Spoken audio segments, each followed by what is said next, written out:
భారతదేశాన్ని యొక్క రాజు. రాజుల కాలం పోయింది, రాజుల కాలం పోయింది. ప్రభుత్వాలు కూడా మారుతూ ఉంటాయి.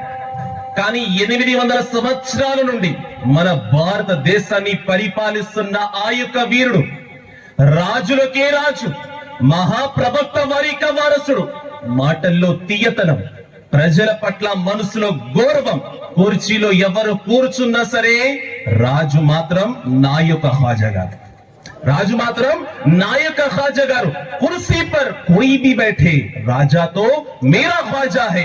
సోదరులరా, ఈ నెల వస్తే మన హాజా గరీబ్ నవాజ్ వారు గుర్తుకు వస్తారు. అదే విధంగా మహాప్రవక్త వారి యొక్క మోజజాలలో పెద్ద మోజజా ఆయన అల్లాహ్ను కళ్ళారా చూడడం. షబే మిరాజ్ యొక్క పవిత్రమైన రాత్రి ఇదే నెలలో దాగి ఉన్నది. సోదరులారా, సోదర మహాశయులారా, మనం ఎంత అదృష్టవంతులం అంటే మనం అందరం మహాప్రవక్త సల్లల్లాహు అలైహి వసల్లం వారి యొక్క మీలాదు కూడా చేస్తాం, ప్రతి వలి యొక్క ఉర్స్ యొక్క కార్యక్రమాన్ని కూడా చేస్తాం. కానీ కేవలం ఉర్స్ చేస్తే సరిపోతుందా? ఉర్స్ తో పాటు మనం వారు చెప్పిన మాటల పైన కూడా అమలు చేయాలి. గరీబ్ నవాజ్ రదియల్లాహు తఆలా అన్హు వారు ఎప్పుడైతే హజ్రత్ ఉమ్ముల్ వరా ఆమె యొక్క తల్లి వారికి గర్భంలో వచ్చారో ఆమె తెలియజేస్తుంది, according to the scientific theory, 3 నెలల తర్వాత పిల్లవాడి యొక్క స్ట్రక్చర్ కడుపులో తయారవుతుంది.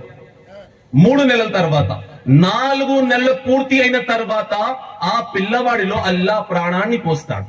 ఇది సైంటిఫిక్ థియరీ కూడా చెబుతుంది, మన ఇస్లాం కూడా తెలియజేస్తుంది. సోదరులారా, హబీబీ ఉమ్ముల్ వరా వారు తెలియజేస్తున్నారు, ఎప్పుడైతే నాకు 4వ నెల వచ్చిందో ఆ సమయం నుండి 9వ నెల వరకు నేను గమనిస్తూ ఉన్నాను, నేను దృష్టి పెట్టాను. అది ఏమనగా, నేను ఎప్పుడైతే నమాజే తహజ్జుద్ కోసం లెగిసేదానినో, వజూ చేసి నమాజే తహజ్జుద్ చేసిన తర్వాత వెళ్ళి నిద్రపోవడానికి వెళ్ళేదానినో, ఆ సమయంలో నా గర్భం నుండి అల్లాహ్ యొక్క ఆరాధన యొక్క శబ్దం వినపడేది, అల్లాహ్ యొక్క ధ్యానం యొక్క శబ్దం వినపడేది. ఎప్పుడైతే నేను చెవి పెట్టి వినేదానినో, ఇలా 1 రోజు 2 రోజులు కాదు, నెల రోజులు కాదు, ఈ విధంగా పూర్తిగా 4వ నెల నుండి 9వ నెల దాకా గరీబ్ నవాజ్ వారు తల్లి గర్భంలోకి వచ్చిన తర్వాత అల్లాహ్ యొక్క ధ్యానం చేస్తూనే ఉన్నారు. అల్లాహ్ యొక్క ధ్యానం చేస్తూనే ఉన్నారు. సోదరులరా, ఆ యొక్క అస్తిత్వం సాధారణమైన అస్తిత్వం కాదు. మాటల ద్వారా ఆయన యొక్క గొప్పతనం మనం చెప్పలేమండి. సోదరులారా, సంజరేక నగరం, ఇరాన్ యొక్క దేశం, ఒక కుటుంబం ఉండేది. వారు ప్రతిరోజు నమాజే తహజ్జుద్ ను కంటిన్యూస్ గా చేసేవారు. నమాజే తహజ్జుద్ అంటే అర్థమవుతుందండి, ఇట్ ఈస్ ఎ నఫిల్ నమాజ్. అది ఒక నఫిల్ నమాజ్. దీని కండిషన్స్ ఏమిటంటే, నమాజీ ఇషా చేసిన తర్వాత మనం నిద్రపోవాలి. నిద్రపోయిన తర్వాత మనం లెగిసి రాత్రి సమయంలో ఈ నమాజ్ చేయవలసి ఉంటుంది. ఫజర్ సమయం ప్రారంభం అయ్యే ముందు. నిద్ర ఇందులో తప్పనిసరి. నిద్రపోకుండా ఈ యొక్క నమాజ్ అవ్వదు. సోదరుల 5 నిమిషాలైనా సరే, 10 నిమిషాలైనా సరే, గంట అయినా సరే, 2 గంటలు, 3 గంటలు, ఎంతసేపు అయినా సరే, కానీ ఫజర్ సమయం ముందు వరకు మనం నమాజే తహజ్జుద్ చేయవచ్చు. సోదరుల ఆ కుటుంబం ఏం చేసేదంటే, లెగిసి అందరూ ఇంట్లో వారు పోగయి నమాజే తహజ్జుద్ ను కంటిన్యూస్ గా చేసేవారు. 1 రోజు కూడా వారు నమాజే తహజ్జుద్ ని విడిచిపెట్టేవారు కాదు. కానీ అలవాటు ప్రకారంగా వారి కుటుంబంలో అందరూ లెగిశారు, వజూ చేశారు. ఈ రోజు నుంచి 800 సంవత్సరాల క్రితం గడియారం ఉండేది కాదు. ఉండేదండి? గడియారం ఉండేది కాదు. వారు సమయాన్ని ఆకాశం వైపు చూస్తూ చెప్పేవారు. ఈ రోజు కూడా చాలా మంది పెద్దలు ఉంటారు, వృద్ధులు ఉంటారు, వారు సమయాన్ని ఆకాశం వైపు చూసి చెబుతారు. మీరు చూసారండి? చాలా మంది ఉన్నారు, ఈ రోజు కూడా ఉంటారు, ఆకాశంలో చూసి సమయాన్ని చెప్పేవారు ఉంటారు. ఆ కాలంలో గడియారం ఉండేది కాదు. నమాజ్ యొక్క సమయం ఎప్పుడు ప్రారంభమైంది, నమాజ్ యొక్క సమయం ఎప్పుడు ముగింపులోకి వచ్చింది, వారు ఆకాశాన్ని చూసి సమయాన్ని చెప్పేవారు. దాని ప్రకారంగా వారు నమాజ్ చేసేవారు. వాళ్ళందరూ లెగిశారు నమాజే తహజ్జుద్ కోసం. కానీ ఆకాశంలో తెల్లతనం వచ్చేసింది. అల్లాహు అక్బర్. ఆకాశంలో తెల్లతనం వచ్చేసింది. వారిలోంచి ఒకరు అంటున్నాడు, నమాజే ఫజ్ర్ యొక్క సమయం ప్రారంభమైంది. ఆకాశంలో తెల్లతనం వచ్చింది, సూర్యుడు ఉదయించే సమయం ప్రారంభమైంది, సన్ రైజ్ యొక్క సమయం స్టార్ట్ అయింది. మనం ఇప్పుడు నమాజే తహజ్జుద్ చేయకూడదు. సోదరులారా, ఈ మాట విన్న తర్వాత వారందరూ దిగులు చెందుతున్నారు, బాధపడుతున్నారు. ఎందుకంటే వారందరూ ఈ రోజు నమాజే తహజ్జుద్ ను విడిచిపెట్టారు కనుక. వారు ప్రతిరోజు చేసేవారండి. సోదరులారా, అది ఒక నఫిల్ నమాజ్ విడిచిపెట్టినందుకు వారు ఎంతోగానో బాధపడుతున్నారు. మహిళలు అందరూ ఇంట్లోనే ఉన్నారు. సోదరులారా, పురుషులు అందరూ కలిసి నమాజే ఫజ్ర్ చేద్దామని మస్జిద్ వైపుకు వెళ్తున్నారు. సోదరులారా, ఎప్పుడైతే వారు మస్జిద్ వైపు వెళ్తున్నారో దారిలో మన ఖ్వాజా గరీబ్ నవాజ్ రెహమతుల్లాహ్ అలైహి వారి యొక్క తండ్రి అయిన సయ్యద్ గయాసుద్దీన్ రెహమతుల్లాహ్ అలైహి వారు దారిలో ఎదురయ్యారు. వారు ఎదురయ్యి ఈ విధంగా అంటున్నారు, మీ ముఖంలో నేను బాధని చూస్తున్నాను, మీ ముఖంలో నేను బాధని చూస్తున్నాను, మీరందరూ టెన్షన్ లో ఉన్నారు. కారణమేమిటి? ఎందుకు బాధపడుతున్నారు? సోదరులారా, వారు సమాధానం చెబుతున్నారు, ఓ గయాసుద్దీన్ గారు, మా కుటుంబంలో అందరూ కలిసి మేము తహజ్జుద్ నమాజ్ చేస్తాము. కానీ ఈ రోజు నమాజే తహజ్జుద్ చేద్దామని లెగిస్తే ఆకాశంలో తెల్లతనం వచ్చేసింది. నమాజే ఫజ్ర్ యొక్క సమయం ప్రారంభమైంది. మేమేం చెయ్యాలి? సోదరులారా, సోదర మహాశివులారా, ఈ మాట విన్న వెంటనే గయాసుద్దీన్ వారు తెలియజేస్తున్నారు, మీరందరూ ఇంటికి వెళ్లి నమాజే తహజ్జుద్ చేసుకోండి. ఏమిటండి గురుగారు మీరు ఆ విధంగా అంటున్నారు? ఆకాశం వైపు చూడండి, తెల్లతనం వచ్చేసింది, సూర్యుడు ఉదయించే సమయం ప్రారంభమైంది, నమాజే ఫజ్ర్ క సమయం స్టార్ట్ అయింది. మీరంటున్నారు నమాజే తహజ్జుద్ చెయ్యమని. ఇది ఏ విధంగా సాధ్యం? సోదరులారా, ఈ యొక్క మాటలు విన్న తర్వాత సయ్యద్ గయాసుద్దీన్ వారు సమాధానం చెబుతున్నారు, అయితే తెలుసుకోండి, గత రాత్రి ఎప్పుడైతే నా ఇంట్లో నా కుమారుడు జన్మించాడు, అల్లాహ్ ఆకాశం నుండి తేజస్సు గల వర్షాన్ని కురిపిస్తున్నాడు. అది తెల్లతనము కాదు, అల్లాహ్ యొక్క తేజస్సు అది.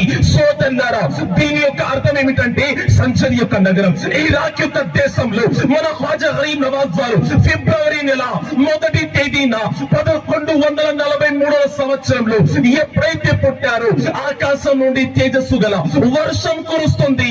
సోదరులారా, అందుచేత బరీలి నుండి నా యొక్క ఇమాం ఖురాన్ని అనువాదం చేసిన ఆ యొక్క అస్తిత్వం షా ఇమాం అహ్మద్ రజా వారు ఈ విధంగా తెలియజేస్తున్నారు, तेरी नस्ले पाक में है बच्चा बच्चा नूर का, तू है आईने नूर, तेरा सब घराना नूर. सुभान अल्लाह, सुभान अल्लाह. नारे तकबीर, अल्लाहु अकबर. नारे तकबीर, अल्लाहु अकबर. नारे रिसालत, नारे रिसालत. इस्लाह माशरा कॉन्फ्रेंस जिंदाबाद, इस्लाह माशरा कॉन्फ्रेंस जिंदाबाद, मदरसा गरीब नवाज जिंदाबाद, मदरसा गरीब नवाज जिंदाबाद. नारे तकबीर, नारे रिसालत, रसूलुल्लाह. सुभान अल्लाह. సోదరులారా, గరీబ్ నవాజ్ వారు ఈ యొక్క ప్రపంచంలోకి అడుగు పెట్టిన వెంటనే అల్లాహ్ యొక్క ఆనందాన్ని చూడండి, అల్లాహ్ యొక్క ఆనందాన్ని చూడండి. వారందరూ ఇంటికి వెళ్లి సంతోషంగా నమాజే తహజ్జుద్ చేశారు. ఆ తర్వాత నమాజే ఫజ్ర్ క సమయం ప్రారంభమైంది. నమాజే ఫజ్ర్ చేసుకున్నారు. ఖ్వాజా గరీబ్ నవాజ్ వారి యొక్క ఆనందంలోనే అల్లాహ్ యొక్క ఆనందం దాగి ఉంది. ఇప్పుడు మనం దురూద్ షరీఫ్ చదివాము. సోదరులారా, ఈ యొక్క దురూదును మహాప్రవక్త వారు వింటారా అండి? మహాప్రవక్త ఈ యొక్క దురూదును వింటారా? మనం విశ్వాసులం, ఇస్లాం యొక్క ధర్మం పైన అమలు చేసే ముస్లిం ప్రజలం ఈ యొక్క దురూదును మహాప్రవక్త వారు వింటారు. అల్హమ్దులిల్లా, ఇది మన యొక్క నమ్మకం, ఇది మన యొక్క ఈమాన్.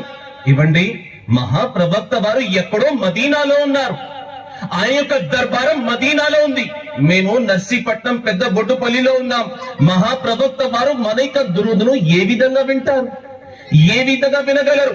సోదరులారా, కొందరు తెలియజేస్తారు, మహాప్రవక్త వారు దురూద్ వినలేరు, మహాప్రవక్త వారు సలాం వినలేరు.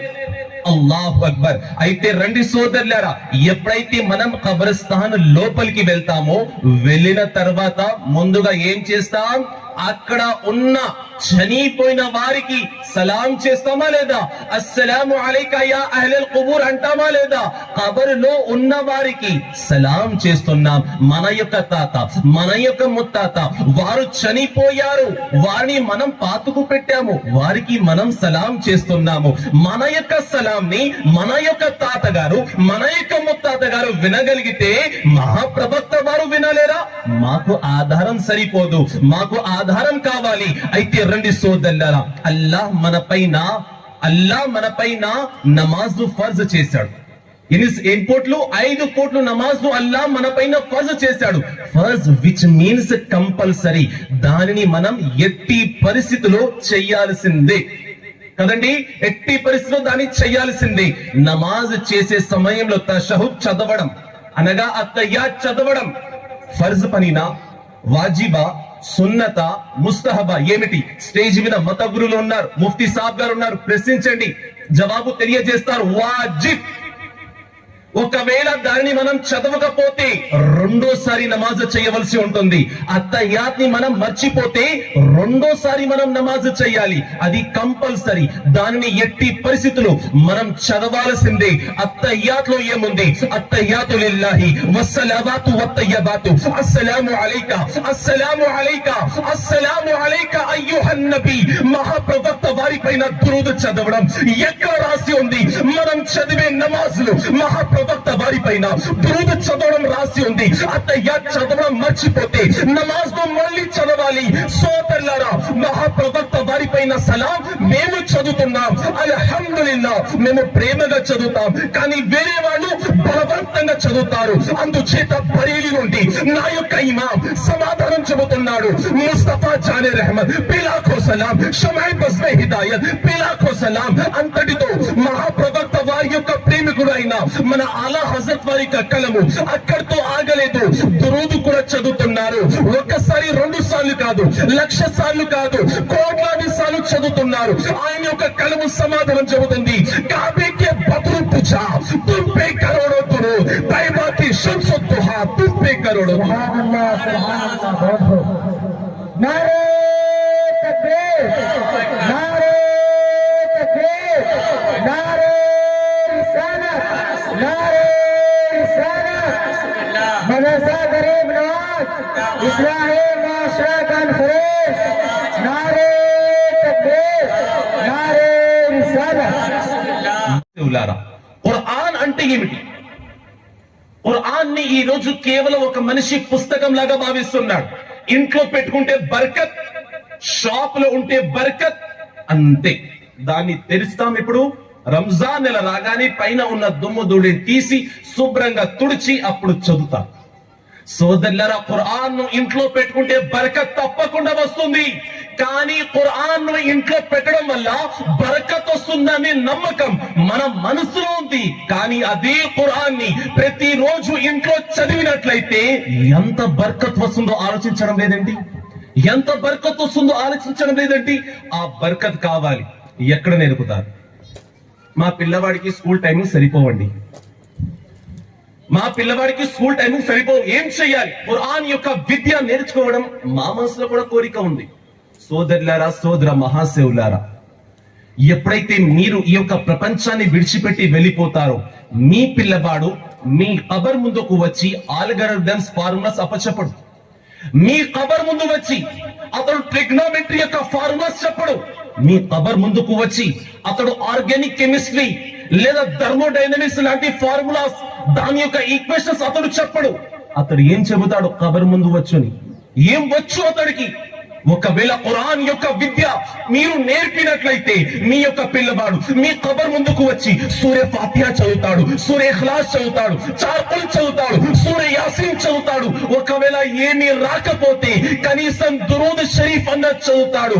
అప్పుడు అల్లాహ్ దేవదూతలో సమాధానం చెబుతాడు, ఇతడి యొక్క కుమారుడు పవిత్రమైన గ్రంథం ఖురాన్ షరీఫ్ చదువుతున్నాడు, అందుచేత అతడి యొక్క తండ్రిని నరకం నుండి తీసి స్వర్గాన్ని పంపించండి. అతడి యొక్క తండ్రిని, అతడి యొక్క తల్లిని నరకం నుండి తీసి స్వర్గాన్ని పంపించండి. సోదరులారా, ఈ యొక్క ప్రపంచం మనల్ని మర్చిపోతుందండి, మనల్ని మర్చిపోతుంది. మన యొక్క మిత్రులు ఎంతో మంది మనతో ఉండేవారు, వారిని మనం మర్చిపోయాం. పుట్టుక తేదీ గుర్తుకు లేదు, మరణించిన తేదీ గుర్తుకు లేదు. We don't know anything, we forgot all. కానీ మన కుమారుడు మాత్రం మర్చిపోలేడు. మనం చేసిన త్యాగాలు, అతడి కోసం మనం చేసిన కృషి అతడి గుర్తుంటుంది.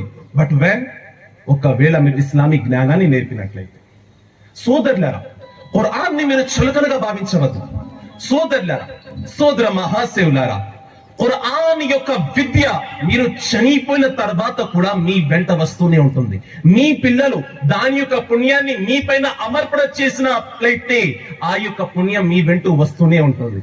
ఈ ప్రపంచంలో డబ్బులు విడిచిపెట్టిపోతారు.